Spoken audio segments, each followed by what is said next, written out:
वक्त आ गया है 9 मई के वाकयात के मंसूबा साजों और मास्टरमाइंड्स के खिलाफ कानून की गिरफ्त मजबूत की जाए। आर्मी चीफ की फॉर्मेशन कमांडर्स कॉन्फ्रेंस में गुफ्तगू। तर्जुमान पाक फौज के मुताबिक शोहदा की यादगारों, जिना हाउस की बेहुरमती और फौजी तंसीबात पर हमला करने वालों को पाकिस्तान आर्मी एक्ट और ऑफिशियल सीक्रेट एक्ट के तहत जल्द इंसाफ के कटहरे में लाकर कैफरे किरदार तक पहुंचाया जाएगा। 9 मई के नाकाबिले तरदीद शवाहिद के बाद इंसानी हकूक की खिलाफ वर्जी के नाम पर छुपना बेसूद है। 14 मई के फैसले पर अमल दरामद मुमकिन नहीं, मगर ये फैसला तारीख बन चुका है। अदालती फैसला तारीख में रहेगा कि 90 रोज में इंतखाबात लाजमी है। पंजाब इलेक्शन केस में चीफ जस्टिस के रिमार्क। सवाल उठाए कि 9 मई के वाकयात के बाद हालात वो हैं जो आइन में इंतखाबात में इल्तिवा के लिए दर्ज हैं। हर चीज तशद्दुद और जोर जबरदस्ती से नहीं हो सकती। अदालती दरवाजे पर एहतजाज इंसाफ में रुकावट डालने के मुतरादिफ है। आइन 14 मई के बाद मर चुका है। कानून बदलना है तो आईनी तरमीम से बदले। नजर सानी से मुतालिक नया कानून गैर आईनी है। पीटीआई वकील अली जफर के दलाइल। कहा, नजर सानी और अपील दोनों कानून में अलग अलग चीजें हैं। फारूक नाइक ने कहा कि आइन के मुताबिक इलेक्शन अक्टूबर में होने चाहिए। लतीफ खोसा बोले, निगरान हुकूमतों का 90 रोज से जायद रहने का जवाब नहीं बनता। मौजूदा हुकूमत जमहूरियत को दफन कर चुकी है। कोयटा में वकील का कत्ल। सुप्रीम कोर्ट के एडवोकेट अब्दुल रज़्ज़ाक शर के कत्ल का मुकदमा चेयरमैन पीटीआई के खिलाफ दर्ज। कत्ल, इंसदाद दहशतगर्दी एक्ट और दीगर दफात शामिल। थाना को हिसार में जालसाजी की FIR। लाहौर हाई कोर्ट में सरबराह पीटीआई की हिफाजती जमानत मंसूख। इस्लामाबाद के थाना को हिसार में जालसाजी का मुकदमा। बुशरा बीबी की हिफाजती जमानत की दरख्वास्त वापस ले ली गई है। लाहौर हाई कोर्ट ने किसी भी मुकदमे में गिरफ्तारी से रोक दिया।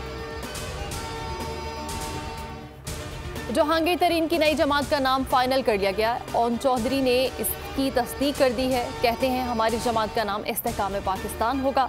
जहांगीर तरीन की प्रेस कॉन्फ्रेंस जुम्मे को होगी। पीटीआई के मजीद साबिक अरकान असेंबली और अहम सियासी शख्सियात तरीन ग्रुप में शामिल।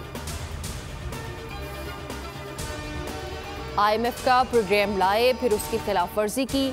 इसी माइंडसेट ने फौरन फंडिंग ली। मरियम औरंगजेब कहती हैं, एक शख्स ने 4 साल तक मुल्क की मईशत का जनासा निकाला। मईशत की बेहतरी सियासी इस्तेहकाम से जुड़ी है। इत्तेहादी हुकूमत ने मईशत की समत को दुरुस्त किया। पहले लोगों को अमीर करो, फिर टैक्स लगाओ। मुल्क में मिसाकी मईशत और तवील पॉलिसियां बनाने की जरूरत है। आसिफ जरदारी का मुतालबा। कहते हैं, तवील पॉलिसियां होंगी तो हर आने वाली हुकूमत इस पर अमल करेगी। दिफाई इखराजात ज्यादा होने का प्रोपेगेंडा किया जाता है।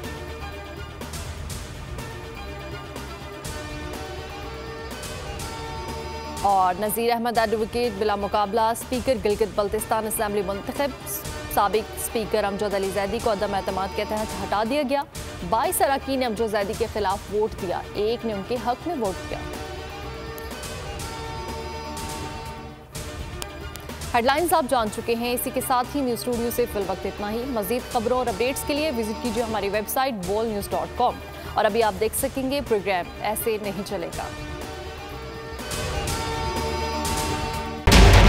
बजट 2023,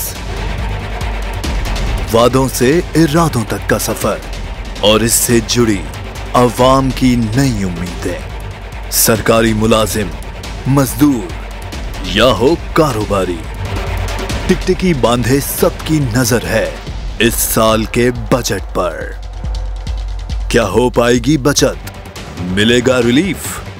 जानिए बजट ट्रांसमिशन में, सिर्फ बोल पे।